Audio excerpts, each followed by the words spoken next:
సంపత్ రాజ్ కుమార్ అండి. నేను ఇక్కడ కర్నూలులో నంద్యాల చెక్ పోస్ట్ ఏరియాలో భారతీ సిమెంట్ డీలర్గా ఉంటున్నాను. భారతీ సిమెంట్ డీలర్షిప్తో పాటు నేను వేరే మల్టీ బ్రాండ్ డీలర్గా ఉంటున్నాను. నా బిజినెస్ ప్రమోషన్ ప్రకారం నేను చేసే సేల్స్లో భారతీ సిమెంట్ క్వాలిటీకి కస్టమర్ ఫస్ట్ రేటింగ్ ఇస్తూ ఉంటారు. ఇక్కడ భారతీ సిమెంట్ అవైలబిలిటీ లేనప్పుడు నా బిజినెస్ ప్రమోషన్ ప్రకారం నేను సేల్స్ చేయాలనే ఉద్దేశంతో భారతీ సిమెంట్ లేదు వేరే బ్రాండ్ తీసుకెళ్ళండి అని చెప్పినా కూడా కస్టమర్ ఒక 2-3 డేస్ వెయిట్ చేసి భారతీ సిమెంట్ తీసుకెళ్తారే కానీ వేరే సిమెంట్కు డైవర్ట్ కావడం చాలా కష్టంగా ఉంది.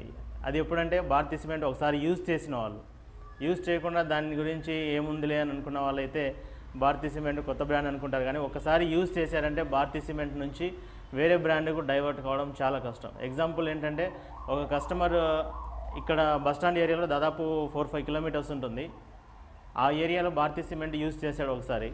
తర్వాత అక్కడ ఉన్న డీలర్ దగ్గర స్టాక్ అవైలబిలిటీ లేక అతను అక్కడి నుంచి ఎక్కడా సిమెంట్ లేదని చెప్పేసి దాదాపు 7 కిలోమీటర్స్ ఇంత దూరం వచ్చేసి భారతీ సిమెంట్ నా దగ్గర తీసుకొని వెళ్ళాడు. This is the best example Bharathi cement ఎంత ఇంపాక్ట్ చూపిస్తుందో.